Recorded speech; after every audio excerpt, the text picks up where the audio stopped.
Welcome back to my channel. हाँ यार, हम लोग कर रहे थे ये चैप्टर हमारा बहुत important molecular basis of inheritance, जहाँ पे हमने बात कर रहे थे डीएनए की। ठीक है, मैंने आपको बेसिक से उसका स्ट्रक्चर समझाया था और काफ़ी चीज़ें उसके बारे में क्लियर करी कि न्यूक्लियोटाइड क्या है, पॉलीन्यूक्लियोटाइड चेन क्या है, बेस पेयर क्या है, वो कैसे अरेंज होते हैं, क्या उनका बैकबोन है, क्या उनका फ्रंट एंड है, and everything we have discussed in detail. आज हम बात करेंगे उसके सेलिएंट फीचर्स की कि कैसे एनसीईआरटी उसको सम अप करती है, that what are the salient features of double helix structure of DNA.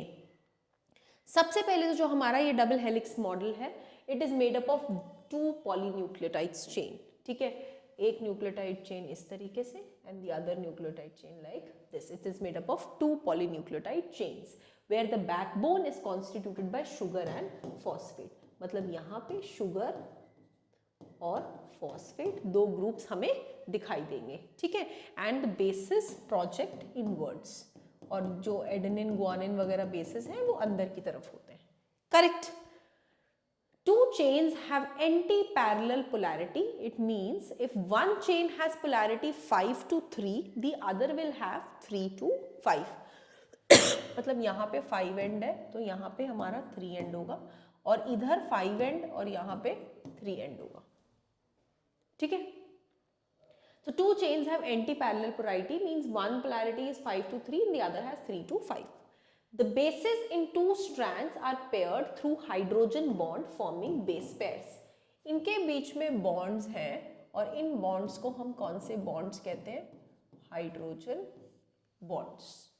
Okay, forming base pair. तो ये इस तरीके से बेस पेयर बनाता है। Adenine forms 2 hydrogen bonds with thymine from opposite strand and vice versa. जो एडेनिन है वो 2 हाइड्रोजन बॉन्ड बनाता है थायमीन के साथ। फॉर एग्जांपल, अगर इस एंड पे थायमीन है और इस एंड पे एडेनिन है तो दोनों के बीच में डबल बॉन्ड बनता है like this. A double bond is formed. Okay, 2 hydrogen bonds. Similarly, guanine is bonded by cytosine with 3 hydrogen bonds. तो अगर मैं लिखूं adenine, thymine, guanine, cytosine, guanine और साइटोसिन के बीच में ऐसे 3 bonds. Correct. As a result always a purine comes opposite of pyrimidine. एक जगह प्यूरीन होगा, दूसरी जगह पिरिमिडीन होगा। This generates approximately uniform distance between 2 strands of helix.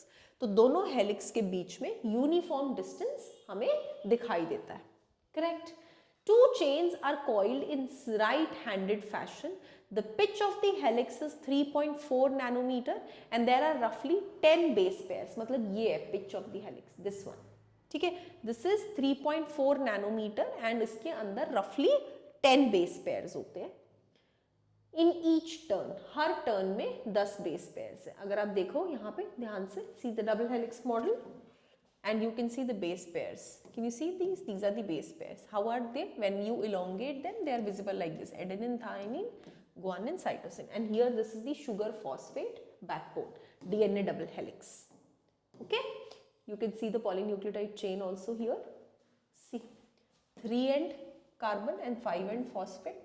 3 end and this is 5 end like this, and बीच में इनके जो ये नाइट्रोजन बॉन्ड, ये नाइट्रोजन बेसिस है, इनके बीच में हाइड्रोजन बॉन्ड है। देखो, एडेनिन और थायमिन के बीच में 2 बॉन्ड्स, साइटोसिन और गुआनिन के बीच में 3 bonds like this, you see that.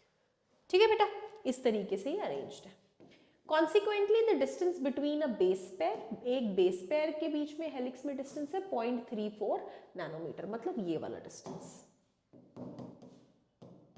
ये वाला distance, this distance. Okay, the plane of one base pair stacks over the other in double helix. This, in addition to hydrogen bonds, confers stability of the helical structure. ये जो hydrogen bonding है, इसी से हमारे helical structure की ये stability है। ठीक है, the proposition of a double helix structure for DNA and its simplicity is explaining the genetic implication became revolutionary. ये जो डबल हेलिक्स का स्ट्रक्चर प्रपोज किया गया था डीएनए एक्सप्लेन करने के लिए, इसी से हम काफी चीजों को एक्सप्लेन कर पाए थे। ठीक है, very soon Francis Crick proposed the central dogma in molecular biology. बहुत जल्दी एक दूसरे साइंटिस्ट थे फ्रांसिस क्रिक, उन्होंने प्रपोज करा था सेंट्रल डॉजमा. अब सेंट्रल डॉजमा क्या है? इट स्टेट्स दैट जो जेनेटिक इंफॉर्मेशन है वो कहाँ से कहाँ फ्लो करती है? It flows from DNA to RNA. RNA carrier है, जो भी इंफॉर्मेशन डीएनए के अंदर है, और वो उसको किस में कन्वर्ट कर देता है? प्रोटीन्स में, जिससे फिर हमें इंफॉर्मेशन मिलती है. ओके, सो देखिए, रेप्लिकेट होता है पेरेंटल जनरेशन से डीएनए, पेरेंट से डीएनए रेप्लिकेट होके बनता है. ये डीएनए फिर ट्रांसक्राइब होता है इनटू एमआरएनए. एमआरएनए एक्ट करता है एज कैरियर और इंफॉर्मेशन को ट्रांसलेट करता है इनटू प्रोटीन्स, जिसे हम पढ़ पाते हैं. ठीक है, तो अगर मैं आपको ये लाइव एग्जाम्पल दूं और आपको आपकी रियल लाइफ सिचुएशन से रिलेट करके बताऊं, तो इसका क्या मतलब है? इसका मतलब है कि हम मार्केट गए, ठीक है, मार्केट से हम एक पेपर लेकर आए जिसके ऊपर कुछ इंफॉर्मेशन थी, ठीक है, और we brought a book for example. ठीक है, हम यहाँ पे एक बुक लेकर आए, बुक से हमने ट्रांसक्रिप्शन की. ट्रांसक्रिप्शन करी मतलब बुक के हमने अलग अलग पेजेस निकाले, एमआरएनए अलग अलग पेजेस निकाले बहुत सारे. उन पेजेस पे फिर जो भी लिखा था वो हमने ट्रांसलेट किया और अपनी नोटबुक पर लिखा. ठीक है, और फिर जो भी लिखा हुआ होगा उसको हमने एट लास्ट अंडरस्टैंड किया, समझा.